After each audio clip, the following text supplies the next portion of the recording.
Hello there, my very good friends. Andy Murray here for What Culture Wrestling. Tony Khan is promising to make what he calls an important announcement on this week's episode of AEW Dynamite. Here are 5 predictions for what that could be. Number 5. Forbidden Door 2. So we're a little bit ahead of ourselves here because the original Forbidden Door wasn't announced until April, then taking place in June. So maybe we're a few weeks away from the announcement of Forbidden Door 2 if we're operating on a similar calendar. But the show does seem inevitable. AEW and New Japan obviously have this great working partnership, and the last one was bloody awesome. It was one of the best shows of 2022, one of the best AEW shows ever, and an absolute triumph despite the build kind of struggling at times. It delivered huge on the night. And recently as well, Tony was on the In The Click podcast and had a few interesting words to say about the show. I'll just read you the quote here.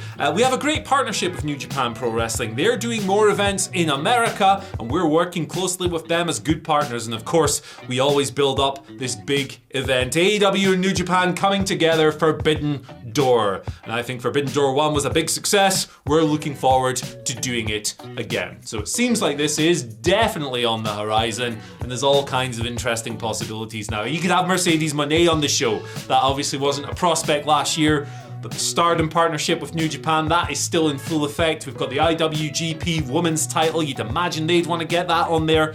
And then, of course, the core AEW and New Japan rosters are pretty damn exciting as well. Forbidden Door 2, it could happen. Maybe we're a bit too early, maybe not this week, but it's in the realms of possibility. Number 4, the next Ring of Honor main event. Ring of Honor, obviously not the favorite topic of a lot of fans when it comes to discussing AEW, but, the presence of the brand has certainly been dialed back in recent months, and the things are aligning in such a way that a big announcement regarding this brand must be imminent. The television tapings start this week. They start airing on Honor Club from Thursday the 2nd of March. And then on the 31st of March, we have Supercard of Honor. That's taking place in the vicinity of WrestleMania. The same week is what I'm trying to say, just in a really strange way. Regardless, those tapings will likely cover the build to that card and set up all the matches, blah, blah, blah, blah, blah. But maybe we need to go into a bit more effort when it comes to the main event. Now, you could argue that announcing a Ring of Honor Supercard of Honor main event doesn't constitute an important announcement in and of itself, but I think my idea for it kind of does feel important for obvious reasons. Claudio Castagnoli, Mark Briscoe, Ring of Honor World Championship. Mark has never won a singles belt in that company, and what bigger and better way not only to, of course, pay tribute to his brother, the late great Jay Briscoe, than to break that little fact as well. I think it'd be awesome. Mark is just an absolute gem of a TV performer. He's been a lot of fun so far, and obviously he's overcoming a real life tragedy here. If not an alternative announcement, maybe something along the lines of a contendership tournament to find out who's going to face Claudio that could then play out at the tapings. Either way, I think Ring of Honor is definitely in play for this announcement. Number 3, the signing of Switchblade Jay White. Jay White is in a really interesting position at the moment. His future has been speculated ad nauseum already, and when you look at his recent going-ons in New Japan, on the 11th of February, he lost a Loser Leaves Japan match to Hikuleo, seemingly banishing him to the United States. Then a week later, on the 18th of February, he faced Eddie Kingston and lost a Loser Leaves New Japan match at the Battle in the Valley show, after which he was battered by David Finlay, his old rival, as well. So it seems very much like Jay White is on his way out of New Japan, at least for now.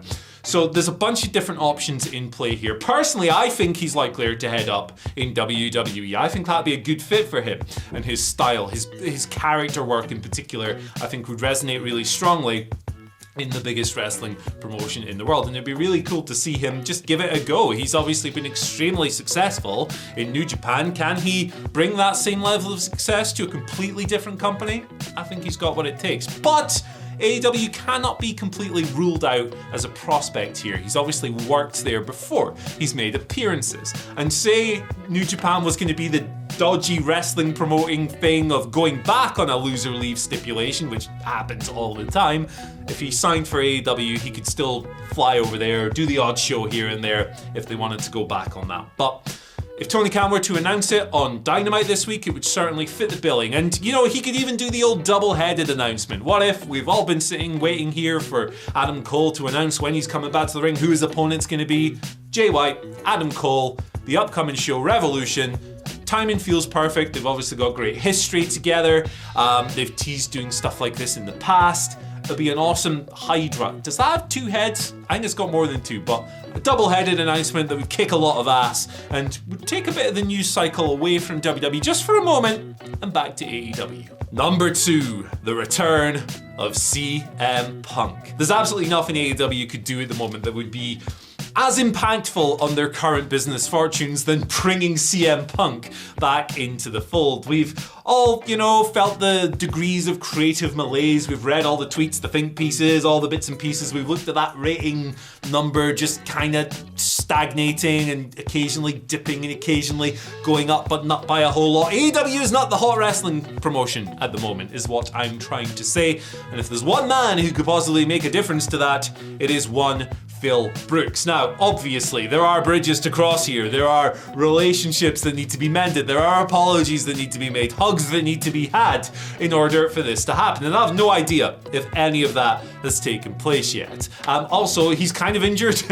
He tore his triceps while wrestling Jon Moxley and then afterwards fighting with the Elite at All Out. So there's a lot of work to do here. But we did see him in the crowd at Battle in the Valley for New Japan over the weekend, so I'm going to read way too much into that. And while it might not be as simple as Tony coming out and going, hey, CM Punk's back and he's wrestling in 2 weeks, it might be a little, hey, he's coming back and you're going to hear from him while he's recovering, obviously. I still maintain that the biggest money match AEW could possibly make at the moment is the Elite versus FTR and CM Punk for those trios titles. Not to overlook the House of Black at Revolution, of course, but just laying it out there, I don't think CM Punk is completely out with the realm of possibility for this announcement. Let's just see if it happens. And at number 1, the departure of Kenny Omega. This one is a hell of a thing. Obviously, Kenny Omega is a founding father of AEW. He's a foundational pillar of this promotion. For a lot of people, he'll be the first wrestler they think of when the initials AEW enter their heads. Now, Fightful reported last week that they'd heard in late 2022 from a source that Omega's AEW contract was up soon and that he may be working without a deal, as was the case with one Cody Rhodes towards the end of his tenure with AEW. And you know that if Omega has even the slightest chance of becoming a free agent, WWE are going to be all over that, and they would be stupid not to. They will extend a big money offer, and I don't personally think that Kenny Omega is going to leave this company. I'll get that out there right now. So an alternative entry here could be that we announce he's re-signing. He's got a new contract, him and the Elite. They're staying for 3, 4, 5 more years. That'd be great. That'd be lovely. That'd be a nice little boost to the company. But I don't think that it's completely mental to suggest that maybe Kenny would look at the island over here where his friend Cody's doing quite well and go, I'm going to try that, or at very least I'm going to play these two parties against each other and get myself a really good deal. That being said, he's been in the news cycle lately, of course, as a result of this story. It would be quite appropriate for Tony to capitalize on that and either draw a line under the speculation altogether and say he's staying, or break what would be some really crap news for the promotion as a whole. He's a trios champion, of course, lest we forget. And can you imagine if the reason the Elite had to give up the trios titles was because Kenny's going away somewhere after the first time when they got in a fight with that Punk bloke at All Out and they had to give it up after a couple of days? Really sucky stuff. That would absolutely be the worst case scenario for this announcement. Personally, I hope it's something along the lines of, hey, he's staying. But there we are. Kenny is in play here, my friends. But let us know what you think down in the comment section below. What do you think this announcement is going to be? Once you've done that, you can like, share, and subscribe. All of those help us out a lot, and you can ring the bell for notifications. Get these things pinged straight to your phone as they drop live in the moment. Mwah, beautiful stuff. You can follow us on Twitter at WhatCultureWWE, and you can follow myself at Andy H. Murray. The H stands for Hornswoggle. That's the real announcement. That's what Tony Khan is going to break on Dynamite this week as a very important announcement. I'm running out of batteries. I'll see you later. Bye.